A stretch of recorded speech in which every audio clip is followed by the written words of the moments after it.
manager of the Center for Commodity, Farm, and Industry Relations at the Michigan Farm Bureau. His name is Ernie Birchmeier, and he joins us now on the Oakland County Megacast. Mr. Birchmeier, thank you for being with us. Good morning. It's great to be with you. How are you? How's your team? Doing great. It's a beautiful morning across Michigan, and our farmers across the state are out farming and taking care of the livestock, taking care of the crops that are in the field. We are in the middle of strawberry harvest in Michigan, and some of our fresh fruits and vegetables and those commodities are starting to kick in to high gear. So it's a great time to be a part of Michigan agriculture. And it's good to hear that some of those common crops that we all love in the summer, those strawberries and so on, are in production and are getting ready to be harvested. We had a stay-at-home industry shut down during this pandemic, but the food supply chain had to keep going. It's absolutely critical. How is that done during the bulk of the pandemic, and how is it done safely? Sure. Well, our farmers are farming today just like they did prior to COVID-19 and just like they'll do after COVID-19. And when the pandemic hit, the governor included agriculture as one of the critical infrastructures in the state of Michigan, allowing our food supply industry, food production industry to continue functioning and operating. Obviously, that is very critical. Michigan is second in diversity in terms of the number of commodities that we produce, second only to California. And our farmers, as I said, produce and grow those on a daily basis.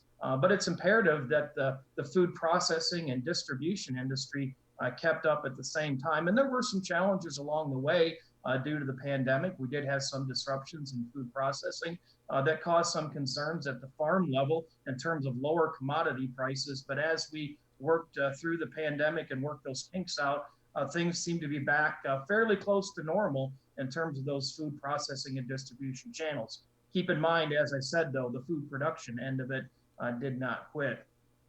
Prior to COVID-19, 51% of the meals were consumed outside of the household. And your previous guest talked about the impact that has had on COVID-19 has had on restaurants and food service industries. And when all of that came to a screeching halt, that then had an impact on where the food was being processed, how it was being processed, and how it was being distributed. Because we don't package and process food the same for the restaurant and food service industry, schools, universities, even sporting events, as we do for the retail grocery store level. So there were some kinks that needed to be ironed out, but things seem to be moving more smoothly now. Those markets are coming back in the restaurant industry, so that is all helping. So Ernie, real quick, this is Ronnie. I want to ask you, what changes will be implemented from here on out? What lessons did you learn on that supply chain distribution issue? Sure. I think that's a policy debate that probably needs to take place across the countryside, both at the state and federal level in terms of our food processing and distribution industry. And I think some of those changes or some of those discussions are happening now, and they're beginning to happen. We have seen an increase in terms of demand for small and local processors, and especially in the meatpacking industry. Those processors in Michigan are booked up in some instances until next year.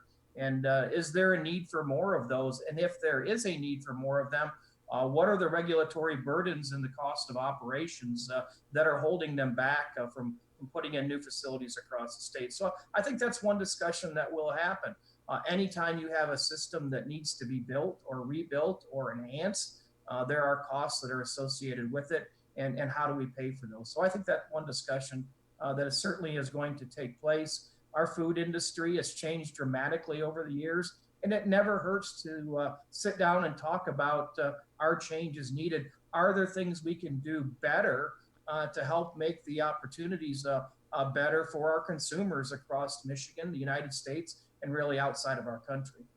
In terms of the individual farmer also, because the collective farming and agricultural industry has maintained the food supply chain relatively well to what you have said throughout this pandemic, but individual farmers, many of them do struggle in normal times. Financially, a lot of our businesses in our economy have taken a big hit. Are individual farmers doing okay? It's been a challenge.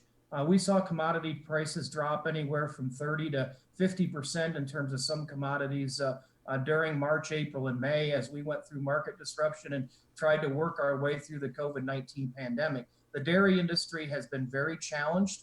Some of the dairy pay prices this year were near record lows in terms of their cost of production and then what they were getting paid for the milk. When you take, in dairy, for instance, when you take the amount of cheese out of the equation that was consumed at restaurants and food service establishments across the country, that puts a real pinch on how and where some of that product can be moved to. So there was a direct impact on what the farmers were then paid for those commodities, because agriculture in general is a price taker and not a price maker. Our farmers get paid on what the market is willing to bear on that particular day for that particular commodity versus the manufacturer of a product that can put a price on it and then offer it to the consumer. So we did see a dramatic decrease in many instances, and that took a financial toll on farm operations. As I said, dairy was down 40 to 50%. Our pork producers across the state saw 35 to 40%, even 50% decline in their prices. Similar in the beef cattle industry. Our corn farmers took about a 30% hit because our ethanol industry was impacted because people weren't driving as much. So there was a direct impact there as well. Hopefully there's an opportunity over the next 6 or 8 months to recover from that as our market prices have rebounded as demand has started to pick back up. Joining us on the Oakland County Megacast is Ernie Birchmeier. He's the manager of the Center for Commodity Farm and Industry Relations at the Michigan Farm Bureau, talking about how the industry has been affected by the pandemic and what's been going on in terms of the supply chain. So you talk about food shortages to some extent, and you mentioned that production of products such as cheese and distribution of products such as cheese and other dairy products has seen a reduction, and there is less of a supply of that. In terms of distribution, in grocery stores, that may result in seeing higher prices. The demand stays the same, the supply is lower. That's simple economics. But in terms of distribution and priority, is there anything that's set in place by farmers, by the agricultural industry, by distribution, in terms of where these need to go first? You mentioned even earlier, 51% of people in the state of Michigan before this were getting the majority of their meals outside of the home. Is there a priority for where these products would maybe go first in the supply chain before they go to a place like a grocery store? Sure. I want to back up just a bit and make sure we provide clarity on the production side of it. We did not have any shortages in production. In fact, production at the farm level remained consistent with what it was prior to COVID-19 and similar to where we are now. So production at the farm level itself remained very, very consistent. It was a challenge in the processing and distribution industry. And from a distribution industry, it's where the market is demanding that product on any particular day. Certainly, the grocery stores were a priority as folks shifted from purchasing food outside of the home, at the restaurant and food service level to the retail level. So that's why you saw consumption increase and buying power increase at the grocery store for products like milk, because that's where all of our products to be consumed in the household were coming from, for the most part, was at the retail grocery store level. So those obviously were a priority area for the distributors to get that product to, so that our consumers could continue buying the products that they need on a daily basis in their households to feed their families. So obviously that's important, and it's a supply and demand issue. Those that were demanding it, certainly the product continued to roll. Although again, we saw a shift in our buying from outside of the grocery store or included with the grocery store to 100% inside the grocery store. So it was a shift in demand that we realized. Ernie Birchmeier with us from the Michigan Farmers Bureau on the Oakland County Megacast on a family of stations throughout the local area. In terms of safety regulations, you mentioned before earlier on in the interview, right at the beginning, that safety was always paramount in the food distribution industry and the food production industry and agriculture, even before the pandemic. Now things are still a little different. While safety before is not the same as safety right now, what new regulations maybe are in place for farmers, for distributors, and so on, in order to maintain safety from COVID-19 and the entire process of getting the food from the food or livestock from the farm to the consumer? Sure. Many of our processing plants have implemented social distancing measures inside those plants, spread the workers out more, and are utilizing personal protection equipment, PPE, a whole lot more than they did in the past because of the requirements that COVID-19 brought about. Certainly, worker safety is of utmost importance. If we don't have workers helping to process and distribute the food, we can't keep the retail grocery stores filled. So worker safety is critically important. And those plants have implemented a number of measures, as I said, including the utilization of personal protection equipment, social distancing measures, spreading people out, and some separation units within those plants as needed. Along with that, our farm operations across the state, if they've got a large number of employers working, whether they're harvesting fresh fruits and vegetables or helping to sort and process those, they are now implementing those social distancing measures and utilizing additional protection equipment on those operations as well. So we're all taking this very seriously because it's imperative that we have a safe, wholesome, abundant, and affordable food supply for our consumers. So those measures are being taken very seriously as we all work together to protect our workers and supply a great food supply for our consumers. Ernie Birchmeier, the manager for the Center for Commodity, Farm, and Industry Relations at the Michigan Farm Bureau. Before I let you go, a couple more questions for you. Any lasting impacts that the COVID-19 pandemic has had, either through lessons, through necessary changes, or just overall in a blanket statement, any lasting impacts that this pandemic will have on the agricultural industry and the farming industry in Michigan?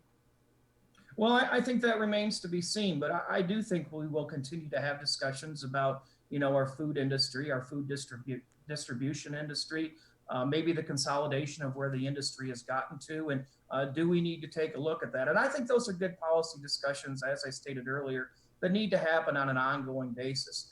The more that we can take the opportunity to look at what we're doing, is it still working, and is there a way to do it better in the future? We are all better off, regardless of the business and industry that we are in. Like our farmers do on a daily basis, they continue to operate and change and try to run their farms more efficiently and try to always produce something even better than what they're doing now for our consumers. We all need to take that approach to what we're doing today doesn't always have to be the right answer. There are opportunities in the long run to potentially make things even better. So to me, the lasting impression is that we all need to continue to operate and work, but try to find ways to do better. If we need to make adjustments, make those adjustments that are best for not only our farm operations, but for our consumers, because ultimately they are the ones that are most important, and we're all in this together. Ernie, thank you very much for being with us today. We enjoyed having you on. Thank you for the opportunity. Hope you all have a great day. And if folks out there get a chance, stop by one of the local farm markets, take the opportunity to visit with the farmer, find out firsthand what they do on their operations on a daily basis to bring that great nutrition to the consumers every day. Ernie Birchmeier from the Michigan Farm Bureau with us on the Oakland County MegaCast. We thank him for being with us today.